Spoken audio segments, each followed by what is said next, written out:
However, there, fellas, here we go. Mercury, the old original, built to last. Hard cider. For over 100 years, established 1911, Hobart, Tasmania. 6.9%.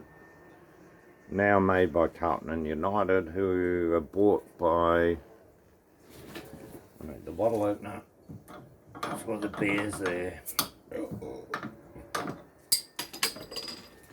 Yeah, even need a little can on there to catch the bloody tops, don't I? I thought about it just then.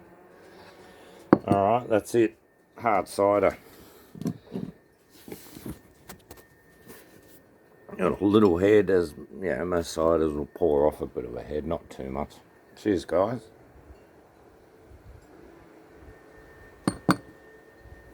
Is that a spider glass or a fucking hard cider glass? I don't know. I just tried to pick something for cider. I haven't. This isn't dry. It's quite sweet. This is what I first drank when I was like 14, 15. I didn't like beer. I didn't like wine. I liked sweet apple cider. Dom Benedictine. Yeah, that wasn't cheap. Bundy. And then I started getting into the beers. And then I got off them again. I got onto bourbon when I was about 18 for a year until I got an ulcer. And I got off the bourbon. I think beer does a little bit less damage than bourbon and coke. So, yeah. Back on the beers. I gave up the alcohol at 21. No, at 18. I gave up for 6 months so I could learn to drive without being pissed. That was good. And then I gave up again when I was 22 for six months. And I gave up when I was a monk. That was 9 months almost, 8.5 months. Short pregnancy, short rebirth.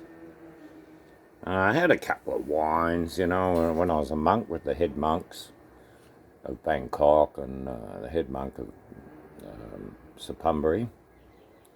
It was, you know, my boss.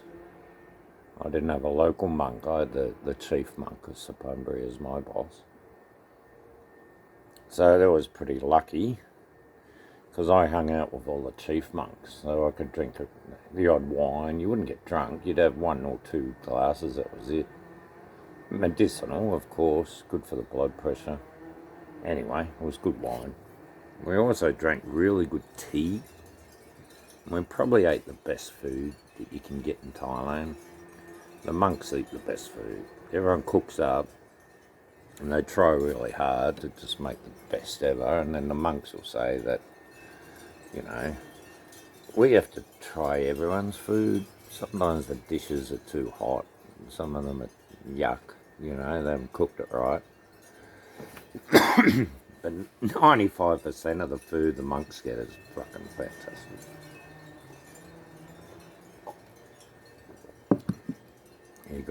You have to have a lot of manners to be a monk. You gotta make everyone feel good. Whoever's offered food. We used to do a prayer or a chant, walking around the rice paddies. So we'd stop at someone's house and they'd be out the front standing there next to their rice cooker. And the way they did it is they'd give you the curries in a bag. So you got to, you know, maybe a curry or a soup, a lot of soups, or something else, stir fry, and some rice. And then you go to the next house. But after you got it, then we'd do a little thank you chant in Pali. And that was really good.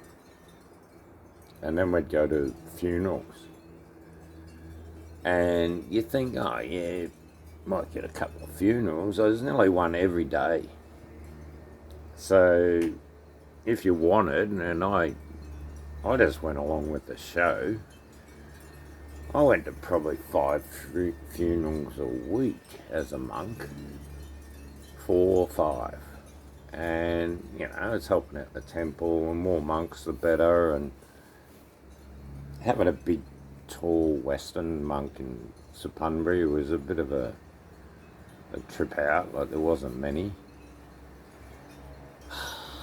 Well, there was none in Suppunbury, but in the whole provinces up around Suppunbury, Antong, Canterbury, went there for a lunch one day. That was good, bloody hot food over there. But yeah, monk life, pretty trippy. I got driven around in like VW caravels with lounge room seats in the back, really nice seats, and the driver would have a 9mm to protect me and the head monk of Bangkok and the head monk of Suppunbury. We had drivers that were carrying. So if anyone fucked with us, they'd be shot. So that was pretty good, pretty safe. Anyway, my head monk, I think he controls something like 20 million a year coming through his temple. That's in Suppunbury, and the Bangkok one, he controls like triple that. Yeah, it's pretty amazing how much money they control. So they have to be guarded. Anyway, I spend a lot of it on cement. So the concrete companies make a lot of money out of the temple. And they're sort of tied up with, I think Pioneers bought into one of the companies. It's an Australian company, and they had to pay off the police every month, like $30,000 or something. Can't remember the figure. I've mentioned it before, and have to take it there to the police station. So they're making lots of money. There's a bit of a giggle if you look right into it. People wearing, carrying standard issue 10 mils, and a few other things didn't link up. But anyway, I'm not going there. One guy reckoned I was going to expose all the monks. I just looked at him and said, I'll never expose you guys. I'll talk about it. I'm not going to dob them in and say they were doing anything bad. As far as I observed, they were pretty close to the rules. Maybe they had a wine, but, they also had a doctor's certificate that said they needed it for their high blood pressure. So they couldn't be kicked out on that small rule. That's a small rule to break. Alcohol, 1 glass of wine or a couple of glasses, that's nothing. It's if you have sex with a woman, that's out straight away. If you touch a woman, you might get kicked out. Depends how you're touching her. There's a lot of hard rules. If you kill someone, you're definitely out. Steal, you're out. I remember a monk stole at one of the temples I was at, and he was booted out real quick.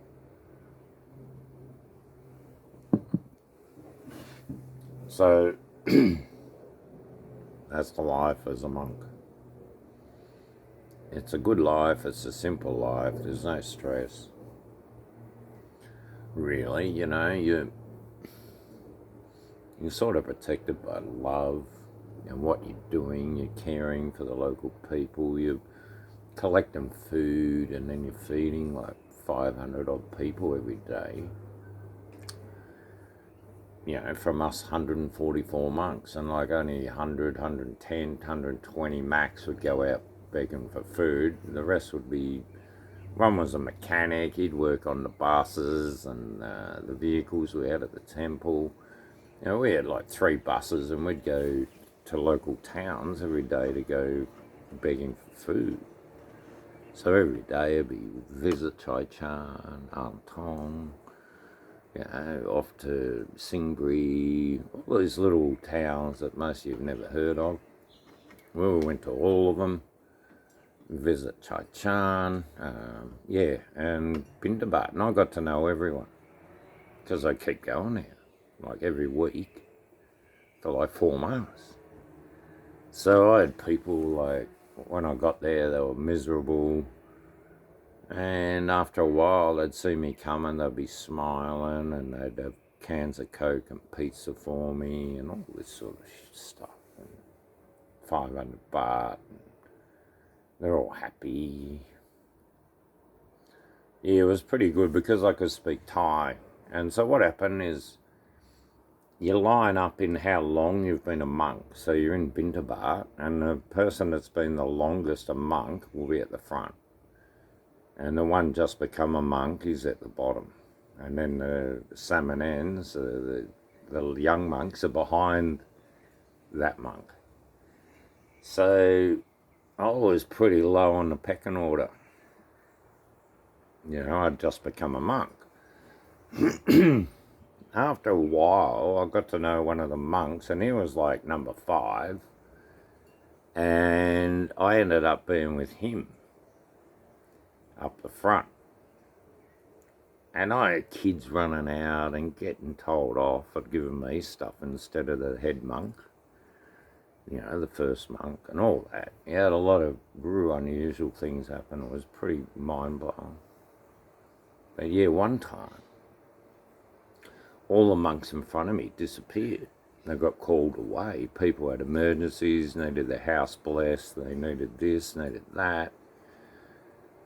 So I was like number 5, and next minute I was number 1, leading about 48 monks, 45 monks behind me, 2 buses worth, around Antong. I remember I got to one lady, and she looked at me, and she was in awe and shock and everything you could ever imagine. And she said, "What temple are you from?" In Thai. And I said, "What Siam?" And she said, "Oh," and she relaxed and started dipping into the rice with gusto and loaded me up with bags of curries and soups and stir fries, like really loaded me. And she was rapt I spoke Thai. So that was just like mind-blowing. And I led all the monks around the rest of the town, like, an hour or so. Because usually been to Bart at about 2 hours. That was sort of about it. Maybe 10 to 6 you'd start. You can't start until it gets light. And during Pansa, it gets light about 10 to 6. So you're off your head, and then you finish by about 8:45. It's 8:30, depends. Sometimes you'd have a double up. You'd do one place, jump in a bus, go somewhere else and do a quick one over there, and then it'd be like 10 o'clock. You'd be pretty exhausted, but yeah, pretty full on. A good life as a monk. Go and try it, guys. I recommend it for everyone. Even if you do it for a week. Or even if you just help the monks for a week, live with them, follow the rules. If you want to go and get drunk, you still can, but you have to take the white clothes off. There's rules. You've got to take the 10 commandments if you're going to wear white and live in a temple, because they'll let you live there wearing white and help the monks and the mashis, the female nuns. So, 10 commandments, mate. No lying, no stealing, no killing, no talking shit, no sleeping with women. Just 10 days. No, well, that's a good thing to do for Thais, I reckon, like 10 days, a couple of weeks, a month, just being pure. Just pure. It's so good for you. And then they're allowed to get married. They become a grown-up in Thailand. Until you become a monk, you're considered like an adolescent. It's weird, isn't it? Good one, guys. I'd love to share that shit. I've got to talk some stories again and share a bit of my life. Mates have disappeared over the last, well, a long time actually. I've had a lot of mates die over the years that I've travelled through 50 countries with. I worked it out. It's over 5 years I've been overseas. And I've worked also interstate and travelled around Australia for like a good year and a half. So that's a lot of beds I've slept in that weren't home. And I've had to face the people of the town or the city, country, whatever you want to call it, that I was a stranger. So, you know, a lot of people around the world are really against strangers, against, white people, against white-looking people. Look, I'm not white as per se. I'm part this, that, and the other, you know. Some of my family were a little short Italian and some Hungarian that might have had Mongol blood, and there's Scottish, Viking blood and all this. So I'm a big mongrel.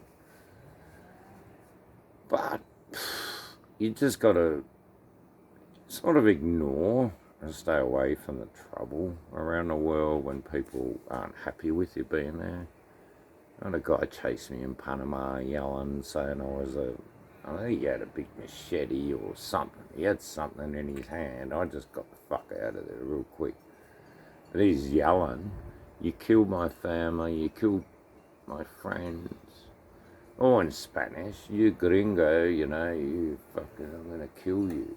Mato, yeah." He was mato, mad as fuck. Anyway, I just started talking to him, keeping in front of him, dodging through the crowd, and I just kept yelling out, "Man, no le gusta el gringo, me australiano." I think there's a word for kangaroo, kangaroochi or something, I can't remember, and I was yelling that out, and he backed off. He said he doesn't like gringo, and he's from Australia. Oh, I don't want to kill him anymore. You know what I mean? It's a bit like that around the world, you know? You got to tame the locals occasionally. Tell them what they want to hear, you know? You're there to give some love and some wisdom, and you're not there to take. I like that. That'll save you getting shot. I've had guns pointed at my head in so many countries. Unbelievable. In the back, machine guns, machine pistols, you fucking name it. I've seen them all.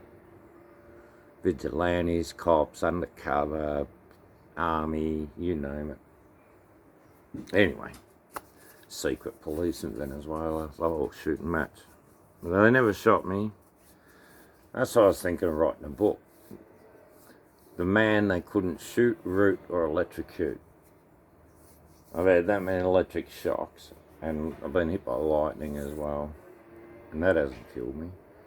Guns shot at me, pointed at me, they haven't been able to shoot me. I actually got shot once, air rifle, luckily.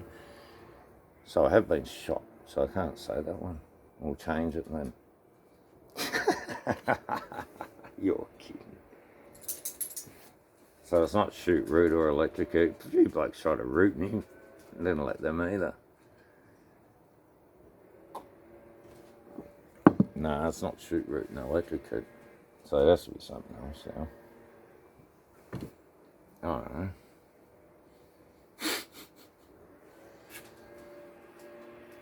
Yeah. I'll leave you with that, guys. I need to think about this for a while. Maybe you can give me a comment on what sort of book to inspire the youth, the lost cause of the moment, to inspire them to sort of ignore world events, do some investigative